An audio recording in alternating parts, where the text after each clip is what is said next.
Hey guys, Anthony from Critical Entertainment here to bring you a review of The Witcher 3 Wild Hunt.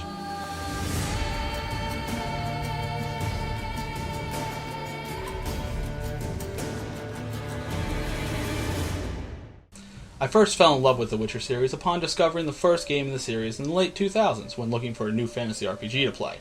Thus I've been excited for this game for quite some time. This anticipation has only been strengthened by more recent installments in other fantasy series I love being utterly disappointing. But thankfully, The Witcher 3 was anything but that.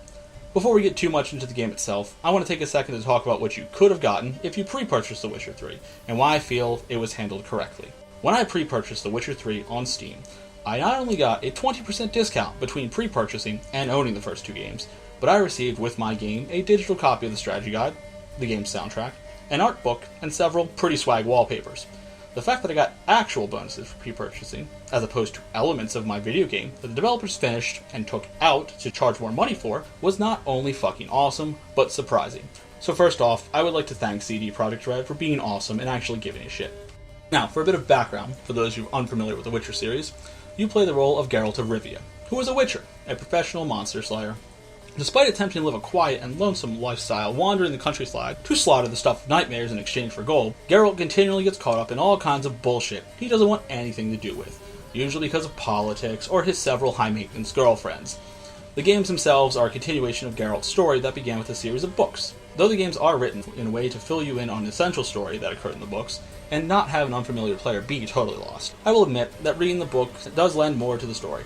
The Witcher 3 picks up Geralt's story in the aftermath of The Witcher 2, with a war-torn continent complete with complex political plots and schemes, building a world full of turmoil that takes its place as the background story, as the personal tale that is the final chapter of Geralt's story begins to unfold. The first half of the game takes an investigative tone as Geralt attempts to track down Ciri, a woman who is his ward as a child and was raised as a daughter to him. After years of being who the hell knows where, doing who the hell knows what, she has resurfaced and is being pursued by the Wild Hunt. The first half of the game follows a fairly simple formula. Geralt hears about a lead concerning Ciri, finds that person, and they want him to do something for them, and then they will tell him some or all of what they know through a flashback, where you play as Ciri. Playing as Ciri adds an interesting take and keeps a feeling of good pace as the game gives you a sequence to play instead of a 15-minute cutscene. The second half of the game moves from investigative to more of an adventure as Geralt and Ciri's story continues with the conflict of the Wild Hunt, coming to a conclusion in one of several endings. Despite how simple and borderline contrived this formula may seem, it's simply a framework for the real driving force of the story in this game, the characters. The characters in The Witcher 3, as with the previous games in the series, are fucking phenomenal.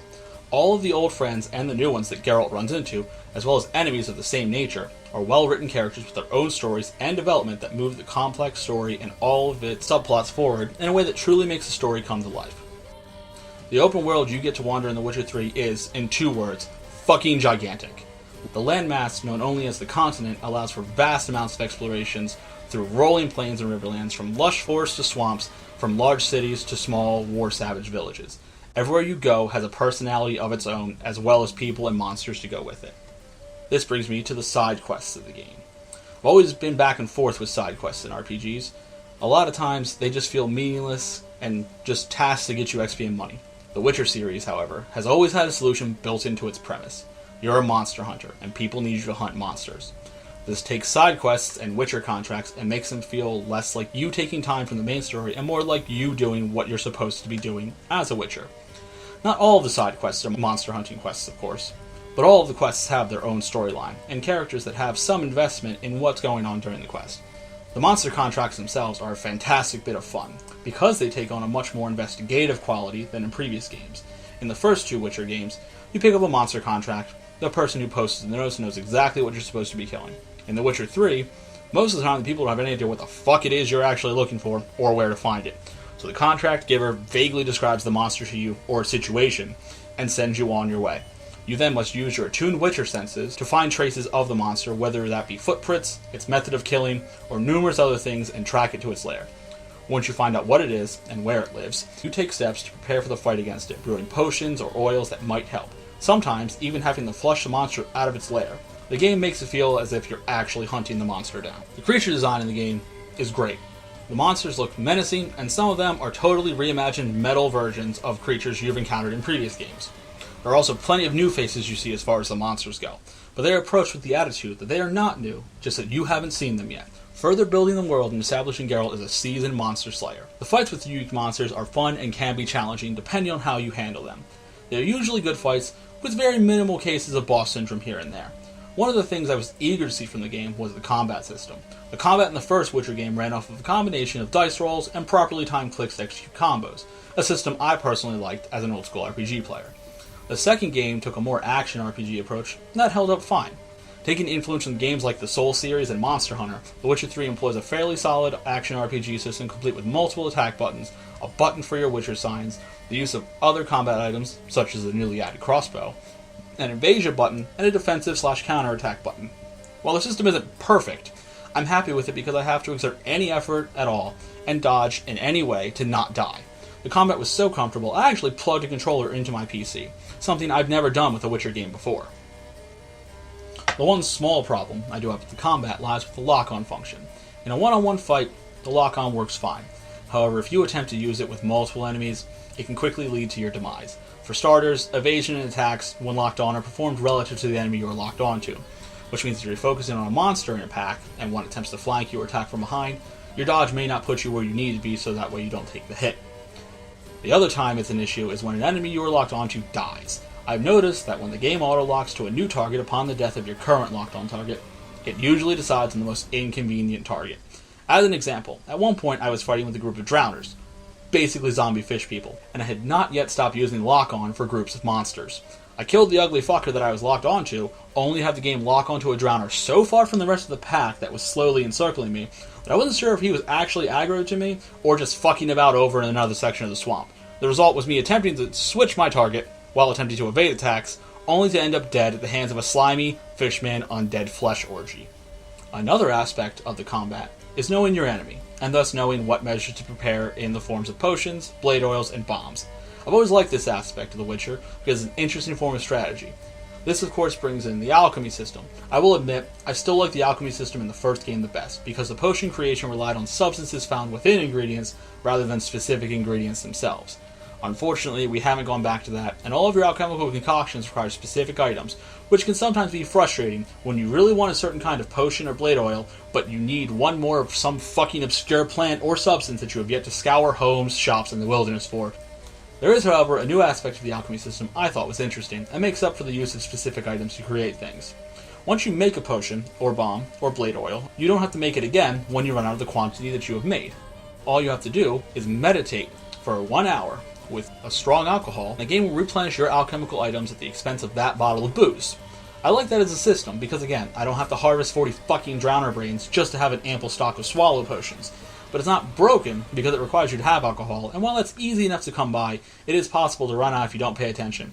And it also means you have a more limited supply of your potions between these meditation sessions. This, of course, brings us to the meditation mechanic of the game, which functions much as it did in the previous games. Meditation passes time of day, and some things and creatures are only available at these various times. There was a time that you also had to meditate to brew potions in any way, but now the meditation really only serves the purpose of passing time and replenishing these alchemy supplies. Oh, and exploiting it for healing purposes. The thing about the meditation is that if you meditate for a minimum of an hour in game time, it fully heals you. This wouldn't really be an issue, except for the fact that the times where you are not allowed to meditate are very few in number. You can't meditate while in combat. And aside from a few isolated incidents, that's it. The remaining two minor complaints I have about The Witcher 3 are the UI and how some quests are handled. The user interface is fine as far as the alchemy screen goes, and the equip screen. The character screen is also a dream, with several trees that have many talents that you can unlock to really have your own unique build for Geralt as you play through the game.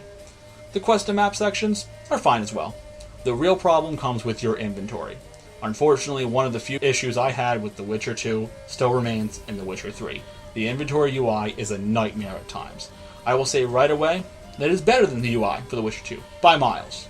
However, the problem arises when you start building up a large number of items in your inventory, and how the game sorts them is sometimes very unclear. Sometimes newly acquired items are at the top of the list, then they just as suddenly have moved without rhyme or reason. Sometimes you can find an item right away, other times you scroll past it 6 times. The game also lacks a way to sort the inventory manually, so locating specific items can be a chore. As for how some of the quests are handled, The Witcher 3 took the Borderlands approach of having a recommended level for each quest you obtain in your log. On the surface, this isn't really an issue. However, I find it to be a huge breaker of immersion in this case, when I pick up a notice off of a board at level 6, and then I'm told that I shouldn't do this quest until on level 30, a few things arise. The first being the fact that the urgency of this quest is completely lost on me because I won't be getting to it for probably another 30 hours of gameplay. If they wanted to have quests you shouldn't do until later, they probably should have just had the notices trigger to appear after certain progression points have been hit. I don't find the idea of having to recheck notice boards to be that difficult, especially when they could put an icon on my map to tell me to do so. On the other side, if there were areas they didn't want me to go to until a certain level, I would have been perfectly content wandering there by accident just to have my shit wrecked by level 25 something or other, and realize that such a place is not currently for me. Despite some minor flaws, however, The Witcher 3 more than makes up for it, not just in the major points I've already discussed, but in the little details that CD Projekt Red put effort into. There's a fast travel option in the game, but there are plenty of bandit hideouts, treasure spots, and monster nests that you can run into by exploring the world and traveling places on your own. And if you resolve some of these events, people return to the settlements and are grateful to you, and you feel loved for a few minutes. You can explore on foot, on Geralt's horse, who has finally been put into the game proper, and on boats to cross bodies of water. Geralt's horse has stamina for its galloping potential, and can have saddlebags upgraded so you have more inventory space, as well as a fear meter. Boats have their own durability, and can only take a certain amount of punishment if you sail like too much of a drunken asshole. The game looks great and performs well, at least I didn't have any issues with my PC version. The lighting effects from the sun change depending on the time of day and the weather, making it really feel like time passes. Geralt's beard grows over time, and you must shave him in a city if you want him to be kept clean-shaven. There's a new system in the monster contracts where you can haggle for your reward in an attempt to get your fair wage. The decisions you make, both big and small, all feel very personal, and as if you've actually made a choice that matters. They went as far to have 16 hours of motion capture for the sex scenes present in the game, so they didn't look stupid, awkward, and clunky. I can appreciate that kind of effort. Not that such a thing was the main focus of my playing or anything. Oh, and I almost forgot. Fucking Gwent! Fuck Triple Triad. Fucking forget about Tetramaster. Pazaak is garbage. Voltorb Flip, complete bullshit. Gwent is a fully realized, complex, and challenging card game within The Witcher 3 that replaced the dice poker game as a primary form of virtual gambling. It requires actual strategy, it has actual deck building, and you can acquire new cards from winnings and shops.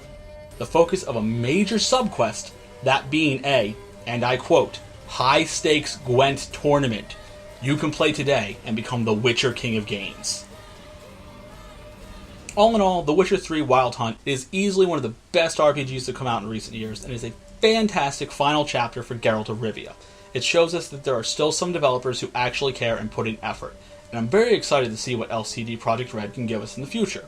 Though the game isn't perfect, it's pretty damn close, and I'm more than satisfied with it. I give The Witcher 3 Wild Hunt 4 fucks out of 5. If you like this review, subscribe to Critical Entertainment for more content in the form of Let's Plays, reviews, and more. Like us on Facebook, and follow us on Twitter. Tell your friends and stay tuned for more content to be going up soon. Thanks for watching!